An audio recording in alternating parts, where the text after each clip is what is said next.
Hello and welcome to the Biohacker podcast. I'm Azra Ulagich, your host and founder of Biohacker. I'm an integrative nutrition health coach specializing in longevity for women, a health and wellness journalist, writer, corporate consultant, and a biohacking advocate. Biohacker is a space where we can explore ways to optimize our health to live well longer, whether it's through improving our nutrition, exercising, cryotherapy, supplementation, technology, and more.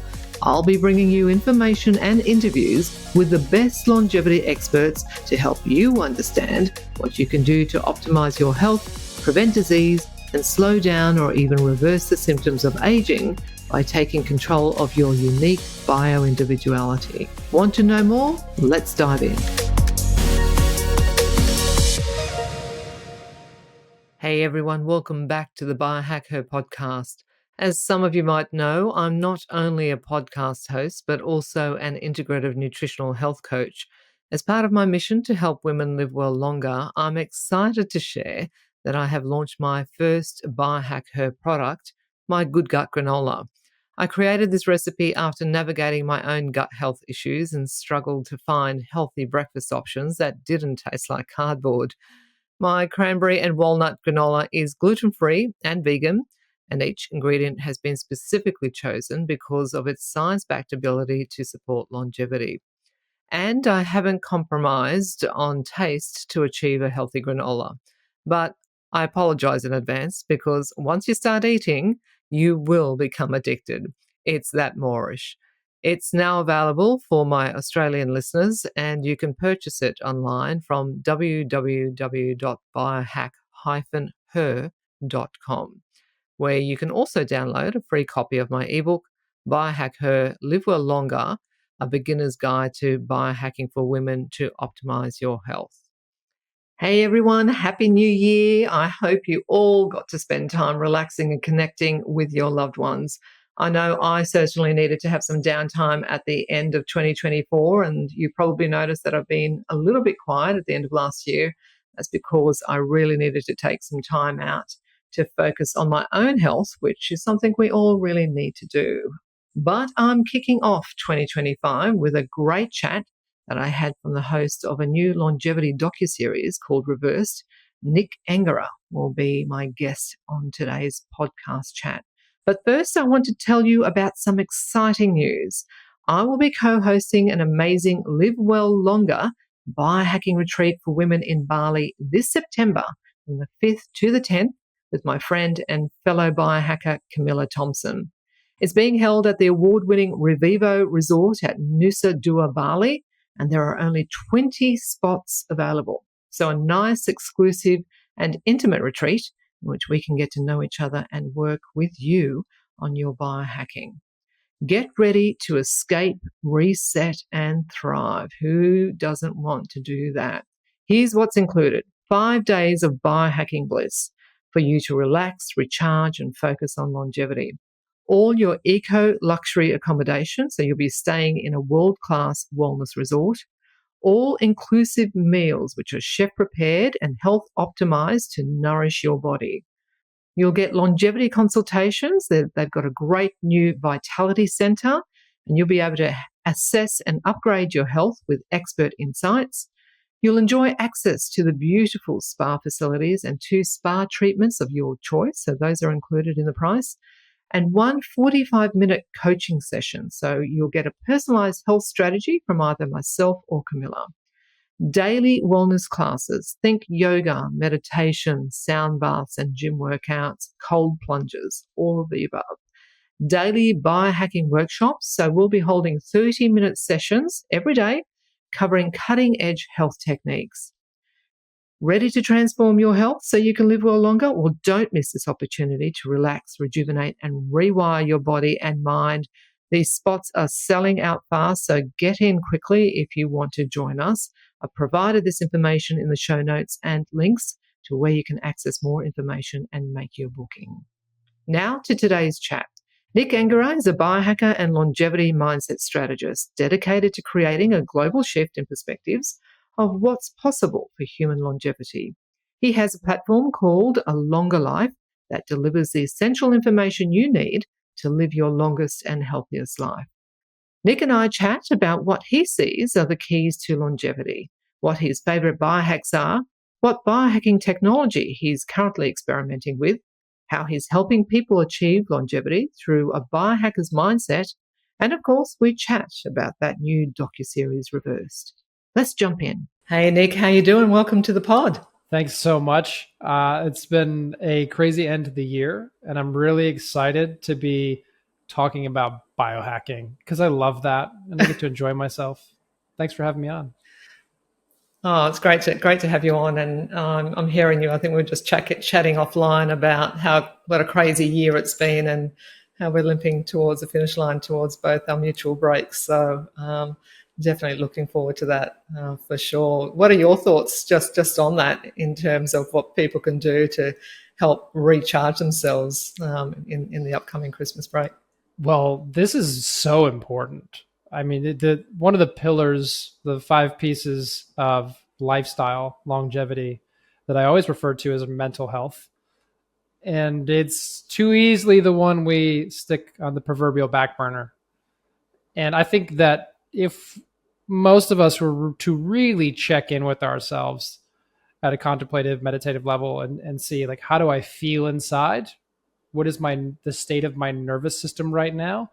That it would far too often be in a sympathetic shift in really flight or fight style response and too little of our recovery mode. And so all of us need to take it upon ourselves to make a list of the things we know are nourishing and care for ourselves and our nervous systems and do those things as a priority.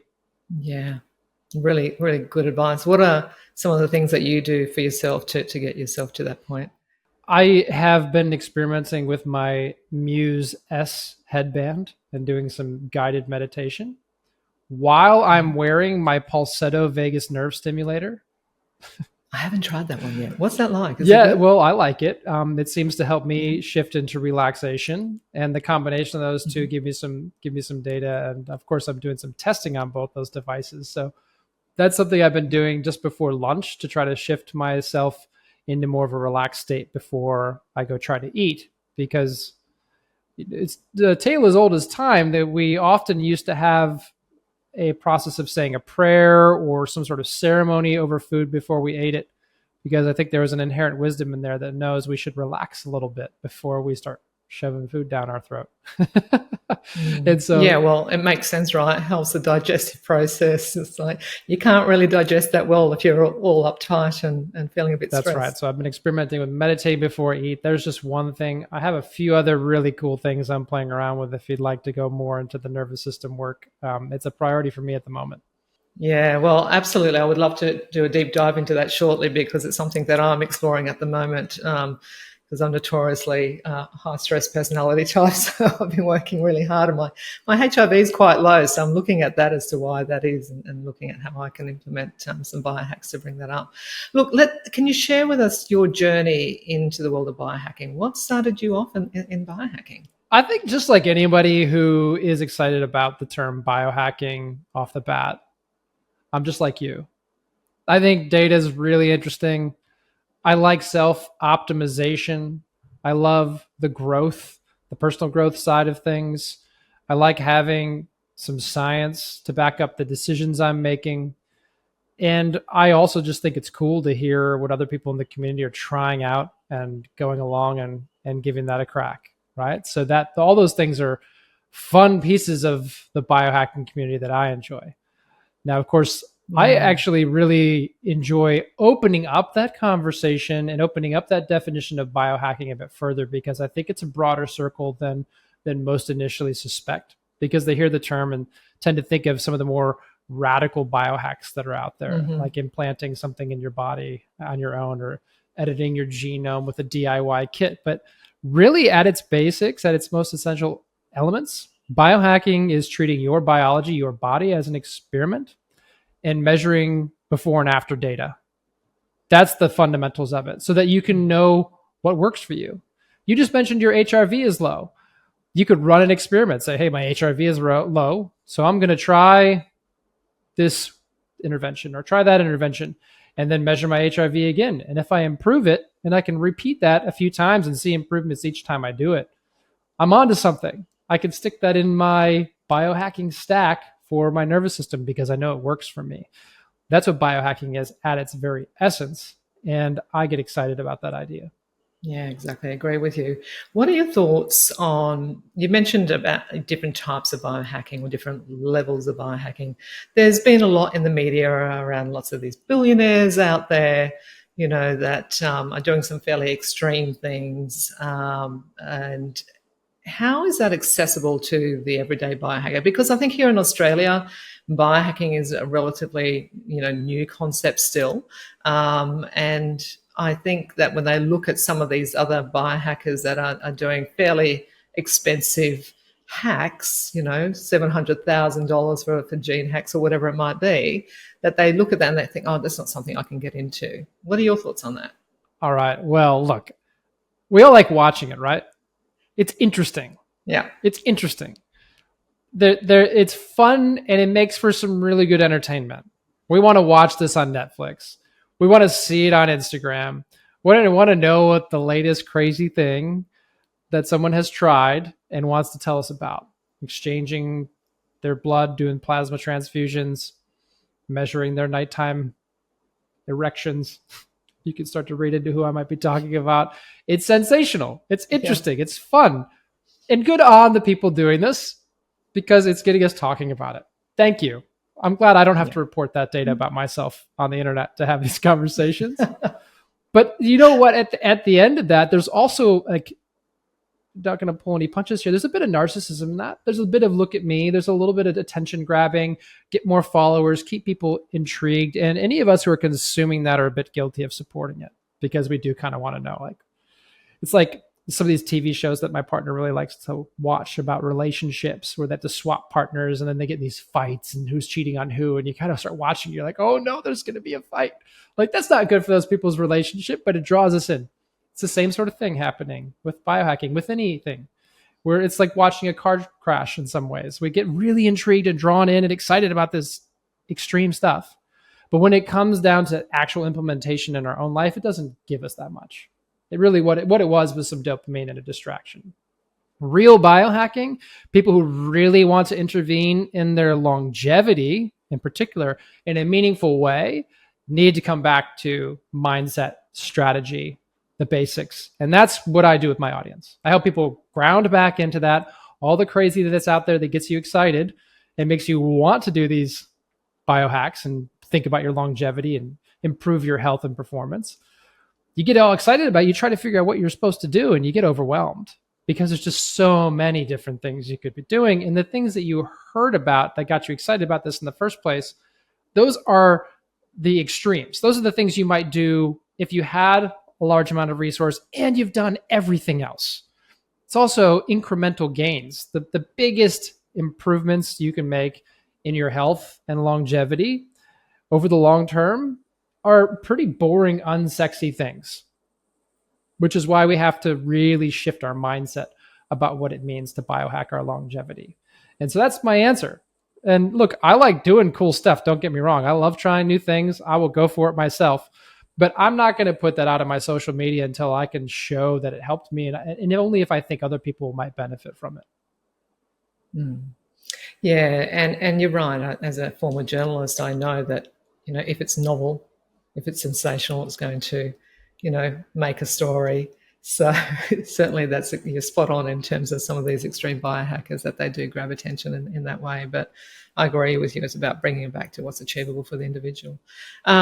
You've explored biohacking as both science and personal practice. How do you balance the evidence-based strategies with experimental ones?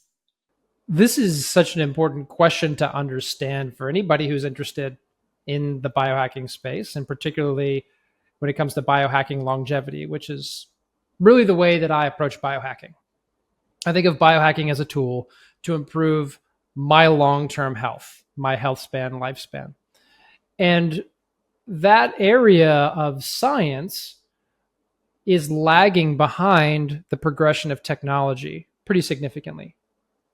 And what I mean by that is the things that are available to us on the marketplace that have some early stage science or anecdotal clinical testing. They're pretty new, but they're on the market. They don't really have a lot of hard science behind them.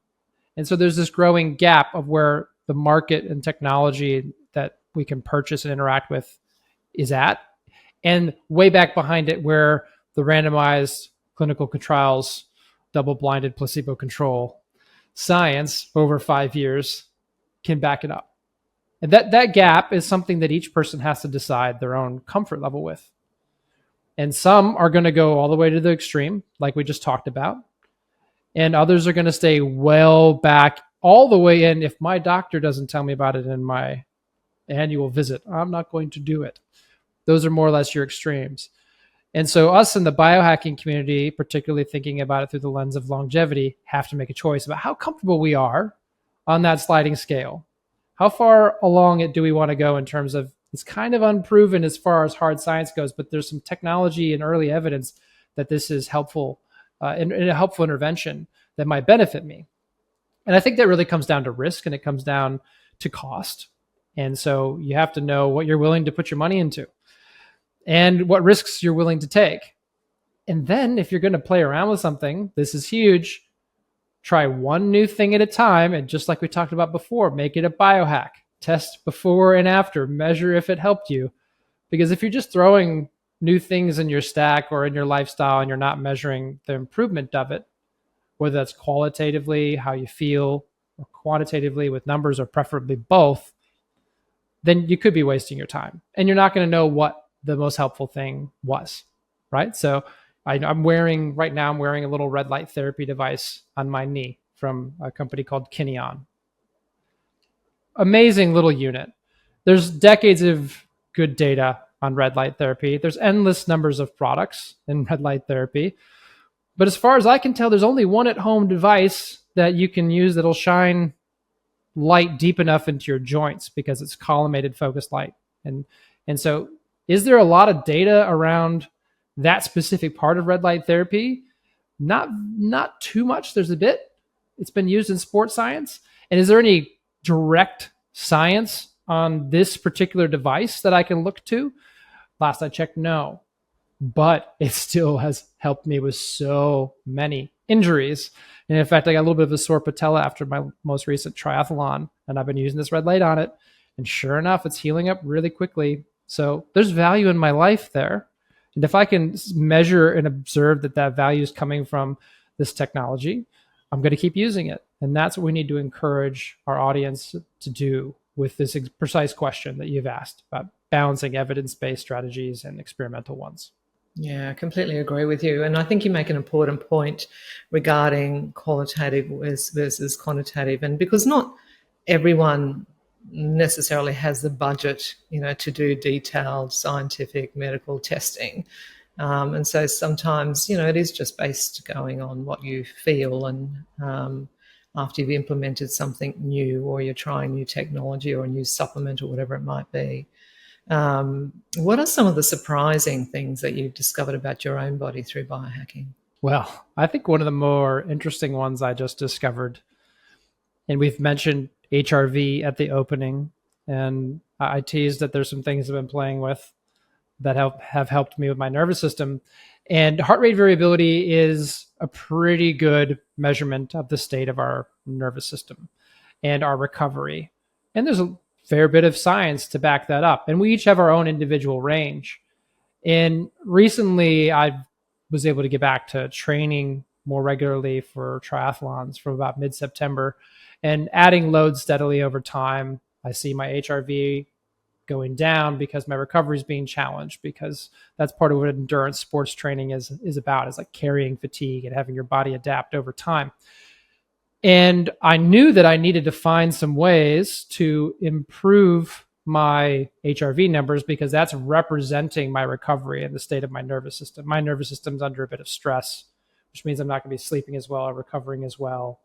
And I need to do something about this. And lo and behold, I come along a friend, Will, who I actually met at the same longevity summit as I met you. And he has let me borrow a sound therapy bed which is backed up by the Yes. Yeah. field of psychoacoustics, which is pretty interesting. I'm going to be reading about it over my holiday break. And regardless of what science may or may not exist for this thing, I laid on it and did a 20-minute session on this sound therapy bed. And the next day, my HRV had jumped 50% back into my recovery range. That's huge. Huge jump. And I need to get in touch with Will. You do. And you can come to my house and try it if you'd like. I'm inviting everybody I know over. Only a few have taken me up on it because of our busy lives, right? But I have then consistently then used it for 2 weeks. It kept that recovery. And then I skipped it for a few days. And my heart rate variability dropped back down. And then I did it again last night, and my heart rate variability went back up. So this is my overnight heart rate variability measurement that I get in the morning. And that is a very consistent, clear relationship. And that's the type of thing that I get surprised by. When I try something, particularly where I don't have any preconceived idea that it's going to impact my HRV in a meaningful way, and then I see that, that's exciting and it's surprising. And my most recent message to Will was, how do I not give this back to you?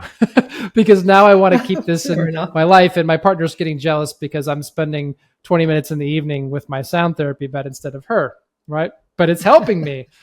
And so that type of thing is what we find all the time as biohackers, surprising things like that. And if we're experimenting and able to look at some data that tells us, is it working or not? That's how we find those gems. And now I know I'm going to make sure I keep doing sound therapy. Yeah, I'll definitely have to tap into that. You mentioned the importance of mindset for longevity. Walk us through your approach. Oh, wow. I love this question. You know, that if somebody gives you the perfect question in an interview and you get excited, this is my moment. Yeah.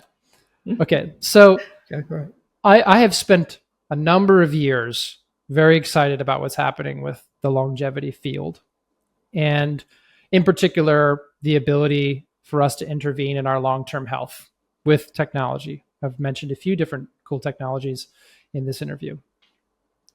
And when I first started engaging with that, I found that excitement quickly turned into being overwhelmed, which is an experience that I've now come to understand most everyone shares with me when they start to get excited about technology and health and wanting to do something about longevity in particular. This excitement of, wow, I could live 10, 20 years longer than I thought. That's pretty cool. A lot of people get excited about that. The question really becomes, where do you start? How do you take that overwhelm, paralysis, and end up in a place that does anything meaningful or actionable with that realization? And I spent a lot of time thinking about this. And what I came to was a 4-part framework that I now have on my website through my business, A Longer Life. And that 4-part framework starts with adopting a longevity mindset, then working on your own unique strategy, longevity strategy, making changes in your lifestyle factors that impact your longevity, and then engaging with all these exciting longevity technologies. And the mindset piece is so important because it shows up all throughout your entire journey. And in fact, it is one of the most important elements that we see in exceptionally long-lived individuals. So people who live into their hundreds or into their 80s and 90s with a lot of function, one of the most important characteristics that they have is that they have a vibrant level of mental health and they have strong reasons for waking up each day. This is longevity mindset. And I found that after really breaking this down and thinking about it in detail, that there's 2 key realizations that people need to go through in this shift to adopting a longevity mindset. And the first is that disease is not your destiny. That's really important. And the second is that the longer you live, the more technology there is here to keep you that way, to keep you alive. And that's moving more quickly all the time. And it's pretty exciting what's happening with technology full stop in the world, let alone interventions in our health. So let me go back to that first realization because I want it to land with as many people as possible. What we are facing in society as a pressure is the belief that we will get old and sick. And most everyone has this. I have had this belief in my life. Most everyone has this belief in their life because they see it in our Western culture. They see it very commonly that you get old, you get put on a number of prescriptions, you develop high blood pressure, you have a stroke, you have heart problems, you lose your muscle mass, you lose your function, you sit on the couch, you need a walker, you move into aged care, you're not independent anymore. That is the common story. It becomes what we believe is our destiny, and it's simply not true. And the way that we can work through on that understanding in more detail, it takes some evidence and it takes some looking out into the world with a different worldview. And that's precisely what I'm guiding people through in that mindset content on my website. And I'm getting ready to launch the first version of our longevity mindset course, which will be free, that helps people understand, in particular, what a longevity mindset is. It's inherently a growth mindset. Looking at these key realizations, the one that I just discussed, disease is not your destiny. You can be old and vibrant and do things that you love and stay that way to the last of your days. And that technology is ever more abundant of a resource for you intervening in your long-term health. And it is increasing the number of healthy years that we live. It has been for 150 years, and it's accelerating its capacity to do that. Everywhere from being able to understand what aging is and measure it with biological age tests, through to using the red light therapy device I just mentioned on my knee, or something like the sound bed to improve my HRV. There are so many amazing things coming down the pipeline to get excited about, and we need to position ourselves with a proactive mindset to take advantage of those. Yeah, definitely. I was at the Biohacking conference this year, the Dave Asprey one in Dallas, and it just blew my mind the amount of technology that's coming through at the moment from the States in the biohacking space. It's not all of it's available here in Australia by any means, but hopefully we will catch up and it will become more accessible. You make some really important points there, I think, about longevity mindset, particularly I think from the perspective of if you do end up with a chronic disease, because you said yes, most of us all think we're going to get old, we're all eventually going to get sick, and we're all eventually going to die. Having said that, though, I've spoken to a number of functional medical practitioners over the past year or so, and every single one of them has said that they always know the patients that are going to survive a chronic disease diagnosis or a terminal cancer diagnosis purely because of their mindset. And it really is, as you've highlighted, so important to have that positive mindset to be able to, I think, not focus on giving up and not focus on, telling your body, sending it certain signals, which will then end up, leading to your demise. Having that positive mindset, it has, based on the studies that these functional medical practitioners have done, have certainly proven that they have been able to, turn chronic disease around through mindset, obviously other treatments as well. But, we know many people can die from a chronic illness, because they've had, poor mindset, despite all of the treatments that they might have had. What's your perspective on the increasing trend of young adults experiencing symptoms of premature aging? I kind of feel like some of us are getting older, younger, and that's a direct result of epigenetics, lifestyle choices, processed foods. And indeed, the Australian Institute of Health and Wellness released some new data yesterday showing that obesity is now the number one cause in Australia leading to chronic disease. So there's some real statistics behind that now for people here in Australia. Well, I think that the definition of premature aging would need a bit of fleshing out. But if I were to take the last part of what you said and point to the epidemic level health issues that we have that are systemic in Western societies, that in Australia they're not as severe in terms of the number of different extreme cases of chronic disease, but the pattern is the same as compared to the United States. But we've got a lot of data in the United States for this. And in fact, there was quite a bit of discussion and sensationalism around the life expectancy in the US falling for the first time in a few decades. And when you look into the data behind why that is, it comes back to mental health issues. It comes back to suicide and drug abuse, death by overdose. And I believe that that is what we're talking about in terms of obesity and other chronic health issues, that many of those fall in the same camp, because we live quite isolated lives.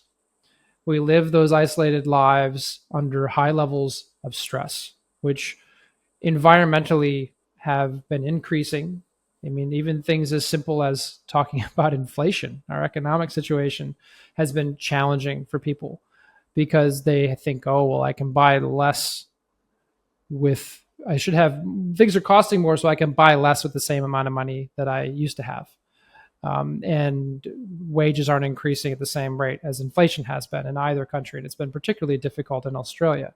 All of these things create increasing environmental pressures on mental health.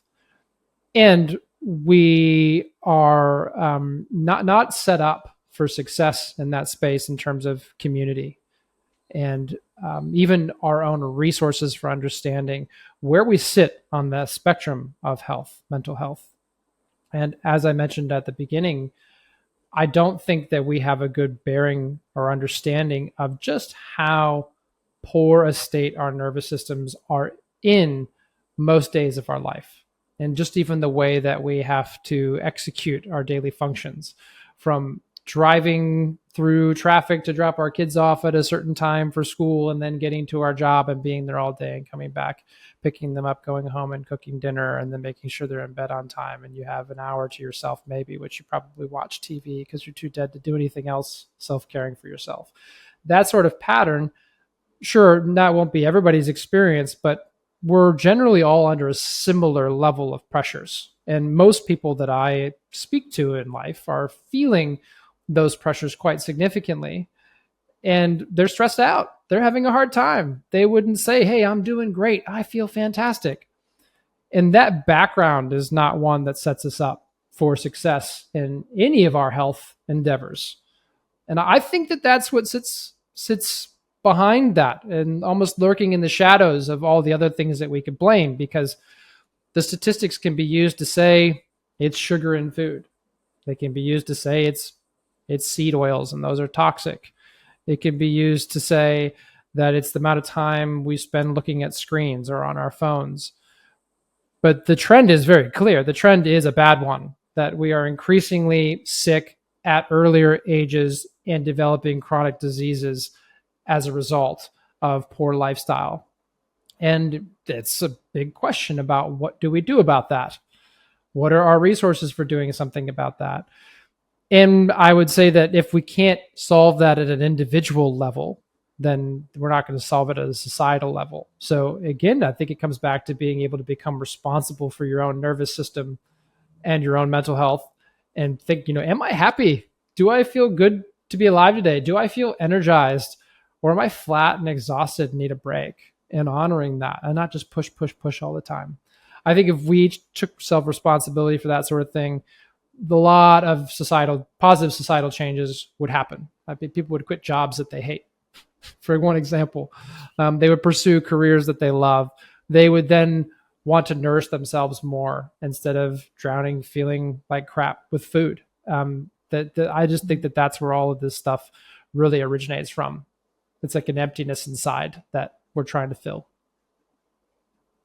Well, there's so much noise in life generally these days, and I think that it's important that people take that time to be present and actually take notice of how they're feeling. Because of all of that noise, quite often we don't stop to listen to our bodies, and you miss the signs, right? And so that's, again, links back to the mindfulness approach that you're promoting. And certainly your comments around mental health align with the latest statistics as well that I was referring to before, because mental illness is up there as well as increased too. So it's interesting to see that trend increase, and concerning. So I like your idea of the fact that people need to take responsibility for their own health, and I think that's certainly the longevity conferences I've been attending recently as well. That there's a strong push for that personalised approach, and it'll be interesting to see whether that gets adopted. I think.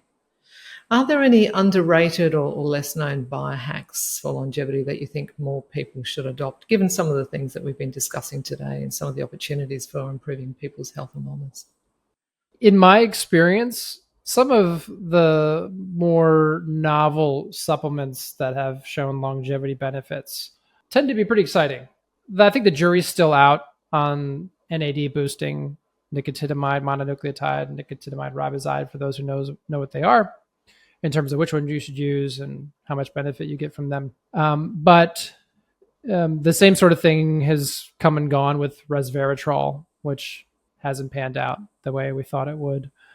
But for example, alpha-ketoglutarate, specifically calcium alpha-ketoglutarate, is one that we saw positive data in worms, positive data in mice, and then early positive data in humans that got me excited enough that I thought, you know what, I'm going to replicate this experiment on myself, change nothing but taking 2 grams of calcium alpha-ketoglutarate a day for a year and measure my biological age before and after.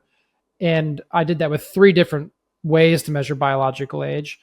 And all 3 of them improved over that period of time. And the median improvement was 3 years just by taking 2 grams a day of alpha-ketoglutarate. I was surprised. I was very surprised by that. And that's pretty cool because it showed what had happened for 42 different individuals who had done that in a small scientific study where their median improvement was 7 years. Now, those people were less healthy than I and also older than I. But that's what I wanted to replicate. And then I found that in myself.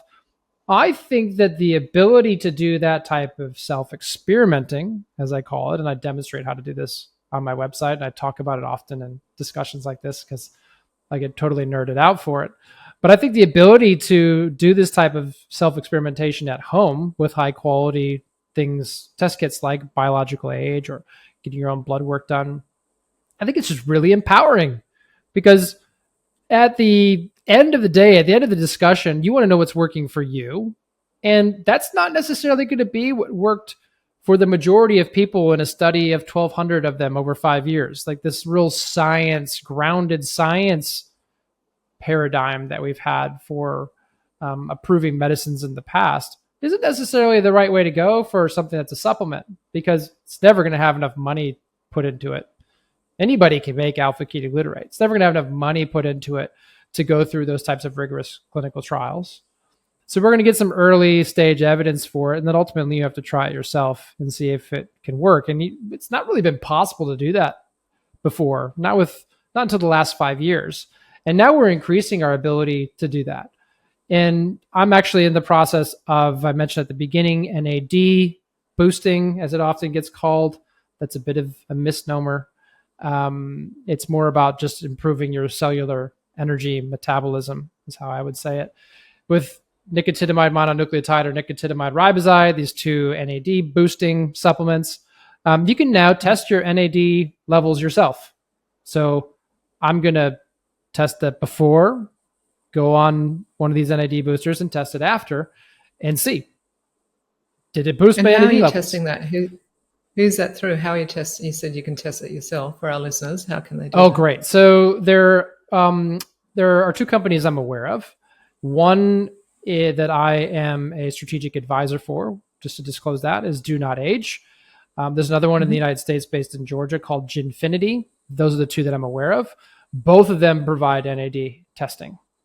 And I'll be providing a bit more information about how it works as I go through the process myself. I've gathered some information on the science, and I haven't been able to review that in enough detail to feel comfortable going through it in this venue, but I will update my audience on that early next year when I do get around to doing that. But the point is not actually about those test kits in particular. It's that we increasingly have these types of resources at our disposal. And when we approach them with a bit of strategy through the lens of thinking about self-experimentation, test before, change one thing intentionally, change after, or to measure after we've done that change, then we can have information about whether or not we should keep doing that. And that's, I've said that a couple of times now, but I'll make the point right now, like in particular with a supplement, if you're going to keep taking that supplement, it might cost you $100 a month. So you're going to spend $1,200 a year. It means you're going to spend $12,000 over 10 years. And we're in longevity, we're talking about potentially taking supplements for that long, for decades at a time. You want to know it works for you. For sure. We can do that now. That's really sure. cool. It's not perfect, but it's really cool that we can do that. And I do think that it is useful. Oh, completely agree. I always say to my clients that we need to be getting our baselines tested first, and then you know what you're working from, and then you start to implement the changes from there and then work from there. The alpha-ketoglutarate, what specifically does that target? You mentioned it brought your biological age down. How does it do that? Is it targeting senescent cells? What's it doing? That is not entirely particularly well understood. Now, it's part of the Krebs cycle, which comes back to cellular energy.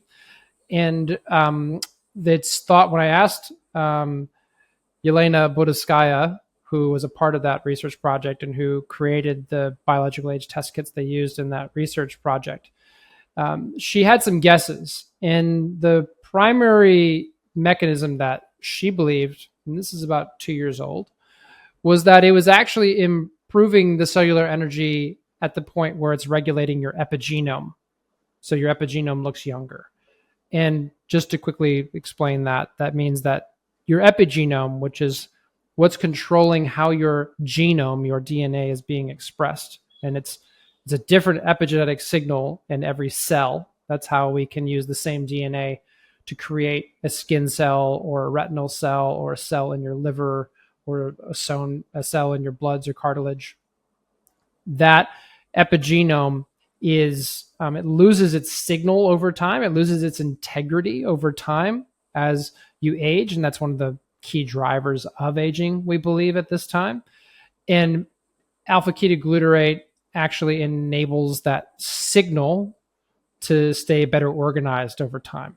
And in fact, fix it where it might not be looking so healthy. And that's how the biological age is thought to be improving.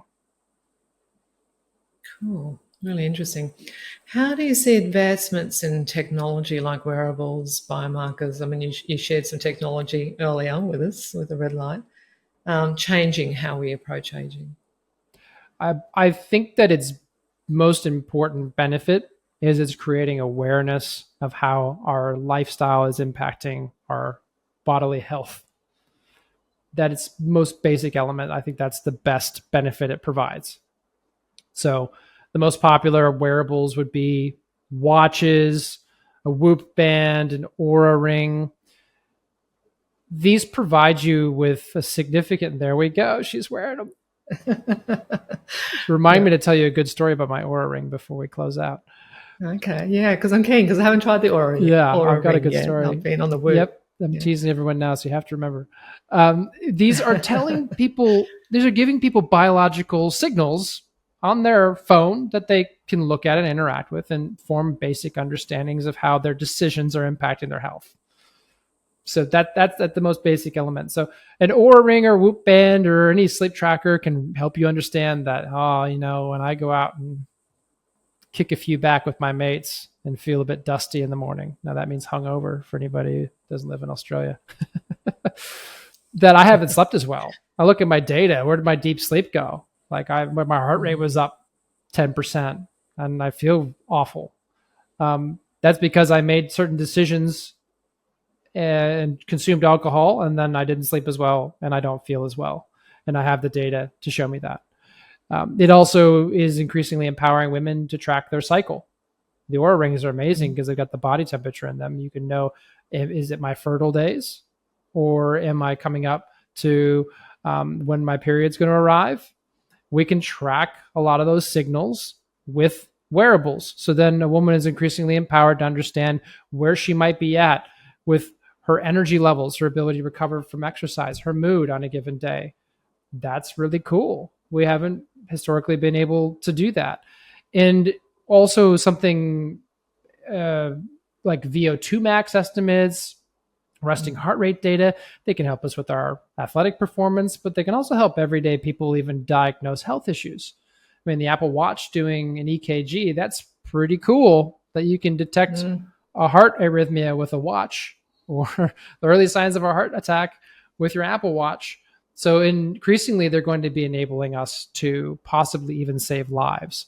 And one of the ones I'm actually wearing at the moment, and I interviewed their chief medical officer on a longer life, is the Actia 24/7 blood pressure wearable. And I have been mystified by my high blood pressure since I was quite young. It's clearly got a genetic predisposition for that. And by having this wearable and being able to experiment with things, I was able to drop my blood pressure 20 points. That's a How'd you big do that? change. That's a huge change. And it's Yeah. interesting to me because my husband sounds very similar to you. He's suffered from high blood pressure for, many, many years.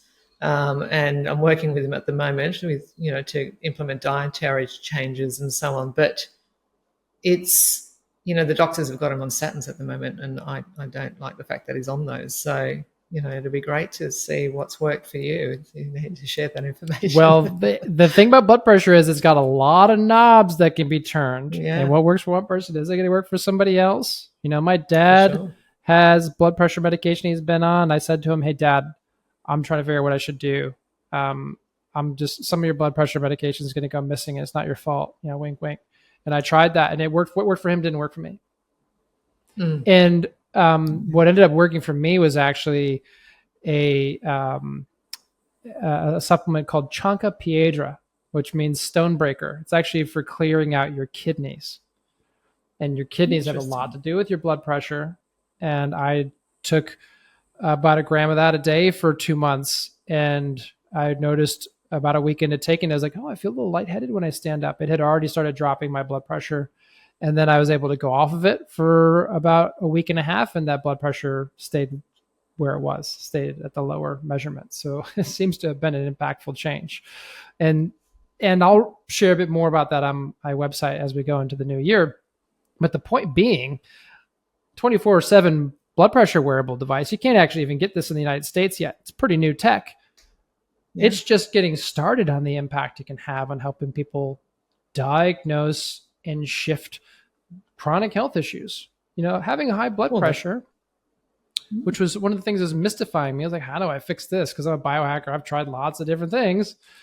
Didn't quite get there yet. But that shift is one of the best things that I could have had happen for all of my longevity, to drop my blood pressure that much. Because based on risk factors for stroke and cardiovascular events, we know that 20 points of difference is a huge change in my overall risk for experiencing those diseases later in life. So amazing result was made possible through a wearable.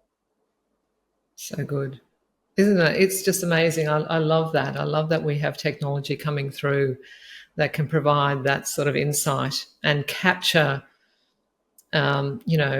anything that might be going on in your body early, so that you can get on top of it before it becomes chronic, before it becomes, something like heart disease or a stroke, as you said. That's the beauty, I think, of some of these technologies coming through. What does your daily biohacking routine look like? And do you have any non-negotiables? So my daily routine has been something that I've put together over a long period of time, and bits and pieces of it come and go. But the most important elements of it for me are beginning my day in acknowledgement of my spiritual practice. So I wake up, and the first thing that I do is generally I recite a Bible verse that I've memorized. Just start my day from a higher place. Start my day from something bigger than myself. And I think that has been one of the most important things that I could do for my mental health overall, is to have a thriving spiritual practice. And I think that can be any real expression of that comes from you organically that can provide you with that benefit. But that's where I start before I go out, and I have a couple supplements I take first thing in the morning. I get hydrated first thing in the morning, and then I go out in the grass in my front yard.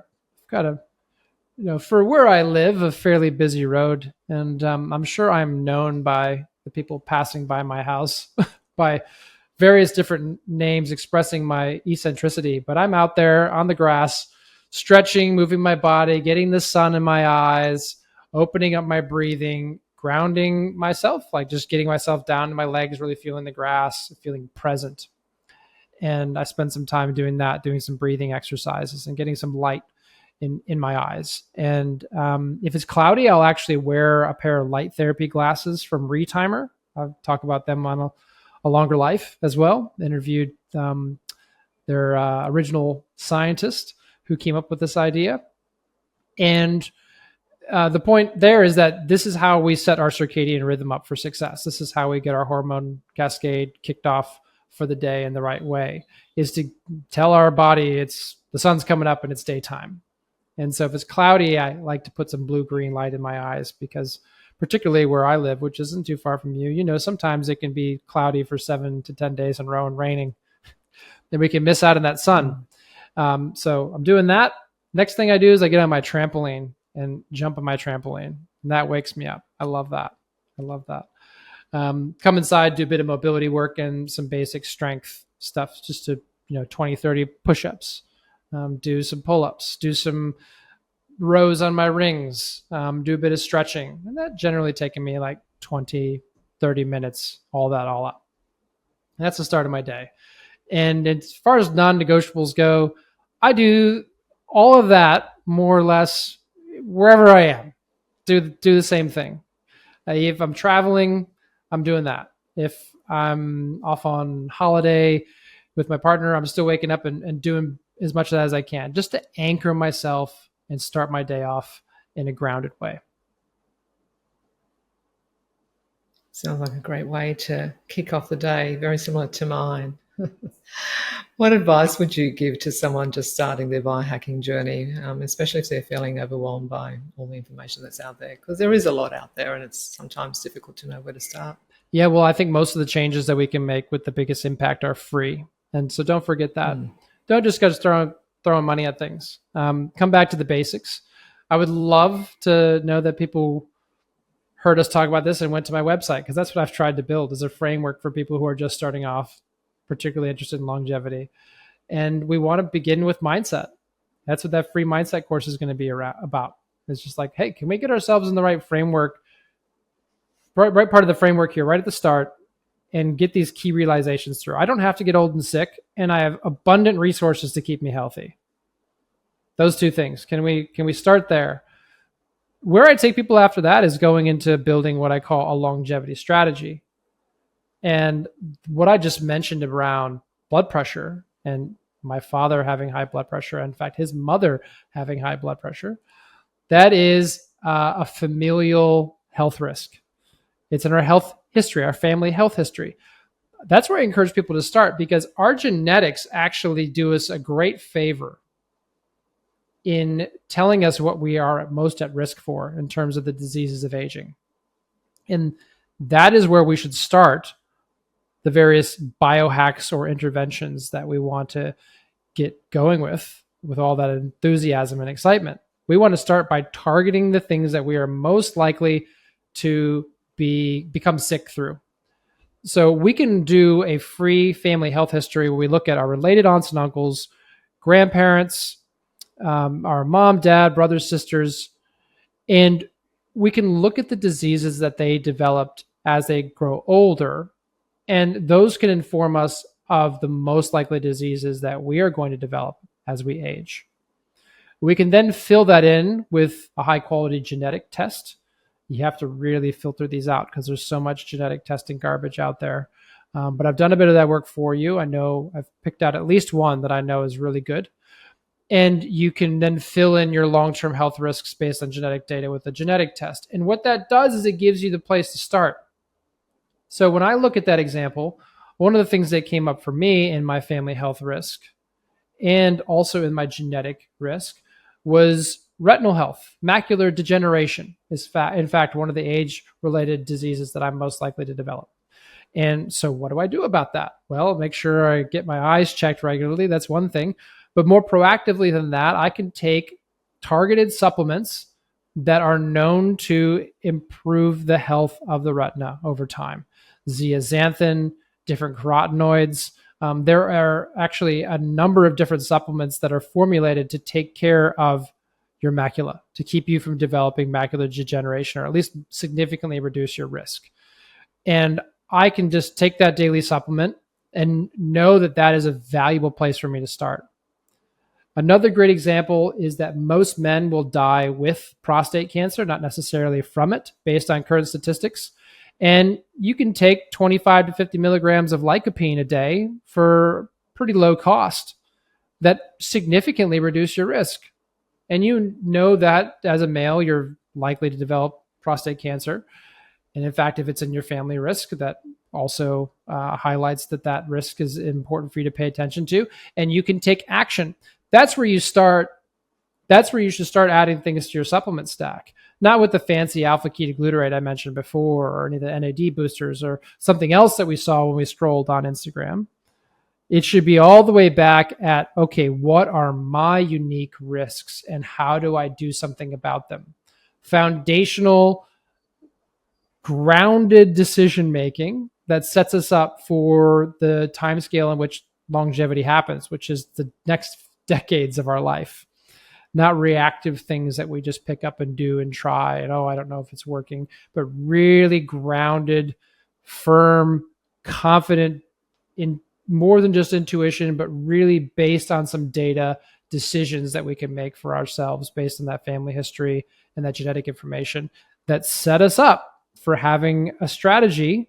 So where do you see the field of biohacking heading in the next 5 to 10 years? Are there any breakthroughs on the horizon that excites you? Oh yeah. I think we'll be talking to AI Yeah. about our health a lot. It's going to be able to draw insights and make suggestions that will surprise us. So I'm not even just saying that. I'm putting my money where my mouth is, and that I'm investing in that type of future. So I really believe that it's going to be happening that way, and effectively we're going to be able to get ourselves to that personalized future that we've been hearing about over time. And it's going to be, I think, slightly different than what most thought it would be, just even 5 years ago, in that personalization will actually come in applications that are able to take a lot of information that users provide it and then package that data and information in an intelligible way and send that to an AI tool that interprets it and then comes back and makes suggestions or issues observations. And there's already some early evidence that this type of thing is happening in the clinics where doctors are working and they're asking ChatGPT questions. AI assistants will be helping our doctors. We will increasingly interact with them to draw insights into our own health. And we will still have to, of course, be coming in with our own proactive mindset with how we engage with that, and won't want to give away all our authority to those tools. But that will be a very significant change. And these AI tools will get very, very good at giving us personalized insights into our health. Yeah, I agree. I attended the Deepak Chopra conference in Sydney recently, which was all focused on AI. And he's got his own AI on his website. It's like the Deepak Chopra AI, which was very cool. And everyone that spoke at that conference, it was their primary focus about how AI is going to be able to help, health moving forward, which I think is super exciting as well. I think there's going to be some challenges in trying to get people to trust that, though. I think that'll take a little while to shift, but I think it's something that is definitely coming through, and something we need to learn to embrace for sure. Now, before I let you go, because I know you've got to shoot off, but I really wanted to chat to you about this new docu-series that you are involved in, Reverse Longevity. How awesome! Like, tell me all about it. How did you get involved? What's it about? You were in Costa Rica, I believe. Yeah, Very thank cool. you for the chance to talk about it. It's called Reversed: The Race for Longevity, and it's actually just premiered on Glued TV. I hadn't heard of Glued TV before, but apparently that's the first place you're going to be able to see it. And we have several more networks in discussions with us about airing it. And Reversed: The Race for Longevity is a docuseries that I actually got to host, which was very, very fun. I really felt so energized and enthused and excited by the opportunities that I had to interact with the experts and guests that we had on the show. And we shot it in Costa Rica over 4 days. And we brought on two everyday folks, Kevin and Sharon, who were in their 60s, and led them through some very powerful health transformations, including taking them to a state of the art longevity clinic through Cenogenics. It's the name of the one of the sponsors on the show. And having them test their glycan age, which I know you had, I think it was Dr. Lucia Saronic on your show recently Yes, I from did. Glycan Yeah. Age. Testing their glycan age, they were able to improve their glycan ages dramatically over time, including in the follow-ups we've seen since they were on the docuseries. And that's showing how everyday folks, I'm talking like a corn farmer from Iowa, when you shake his hand, you're like, oh yeah, you've been husking some corn for decades. Like regular old Joe Yeah. can change his life profoundly with the type of information that's available to them now and the services that are available to individuals who want to make health changes now and go through a clinic like Cenogenics and get on some supplements from Do Not Age, which was one of the sponsors, and then have tremendous health changes.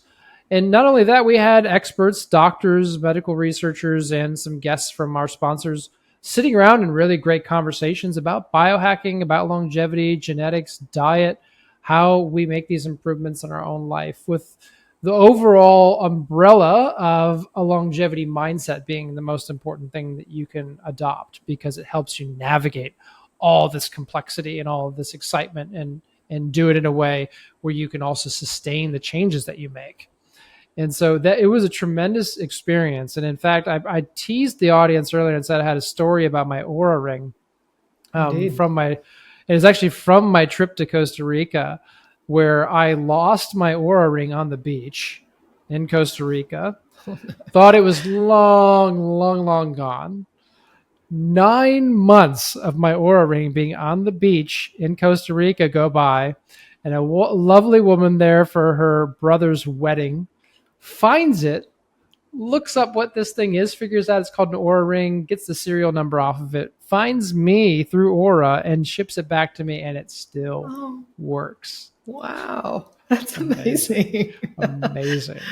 What a Yeah. great story. I mean, 9 months on the beach. Nine You months on the beach. It thing would have looks got like destroyed. it looks great. It's not even scratched. I can't figure it out. So look, It's pretty resilient.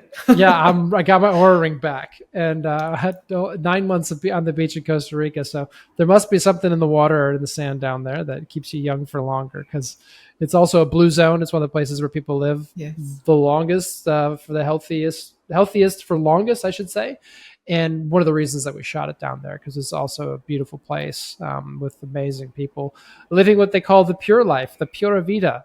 They say it all over the place. And so it really also emblemized and represented the longevity shift, just to even be in that country. And what were the takeaways for you? What inspired you? I think the most inspiring part of it was being in the presence of so many brilliant researchers talking about longevity, including Bradley Sherman, who's studying how the shift in our lifespans and our health spans that's already underway is changing how companies have to structure retirements and plan for the next 10 to 15 years. Otherwise, they'll get left behind because people are staying healthier for longer already. And Yeah. and that evidence of all this already happening was so clear. And it sets a very tremendously exciting tone for us in our lives to be able to live longer, healthier lives than we ever thought we could before. And that's a beautiful thing, because when you really boil it down to its basics, and my own personal experience and motivations for being in this space, this really is about human suffering. We don't have to get old and sick and spend 10 years in aged care and lose our independence and go out in some way that really makes us feel miserable. I mean, that's too often the status quo. And life doesn't have to be like that. We can live healthfully till we're 100 and go out doing something we really beautifully love, like end our life because we were doing something so amazing and that was our time to go, rather than the long, slow decline. There's a completely different future out there for us. And there's a lot of different perspectives on how far that will go. Some say their mantra is don't die. Mine is simply that you can live a longer life. And we can do that and reduce the amount of suffering that we get from late stage disease diagnosis, late stage cancer diagnoses, this long period of time where we suffer for the last 10 to 15 years of our life. We don't have to have that be normal or acceptable anymore. We have all the technology we need to detect disease early when it's treatable and keep people healthy. And that will reduce so much pain and suffering in our lives, because we all know someone or have had someone in our life who goes away, leaves us too young, has a really terrible ending to their life that's pretty miserable. And we don't need to be doing that anymore. We have the power to shift that. And that's the thing that I get excited about, is the evidence that that's already happening, and then seeing people get excited like Kevin and Sharon did in our show and implement it in their own life, and the smiles on their faces. That's awesome, isn't it? My grandfather turns 100 on the 19th of December this year, and I just keep praying that I've got his genes. And I know it's not all about genes, but he's so inspiring. And I think that, it's just wonderful to see people being able to live well longer, which is my mantra. I'm all about living well longer. And on that note, what does it mean to you to live well longer, Nick? Oh, I think that it means keeping in mind that you always want to be alive tomorrow. If you've got your health, you're going to want to be alive tomorrow. And I don't think that's ever going to change. I think that it's a beautiful world that we live in. And I'm someone who thinks there's a beautiful place that I get to go to after I die. I don't think it all ends there. But that doesn't mean I want to leave this place. I want to be here healthfully for as long as I can. And that's entirely possible to do, and enjoy our life and keep looking forward to tomorrow. 100%. Well, thank you so much for joining me on the pod today. It has been great to chat to you, and no doubt we will connect again soon. Yeah, this is fun. We're in the same community, so we can count on crossing paths, and I hope it's not the last conversation we have. Thank you so much for having me on today. Likewise. Thanks, Nick.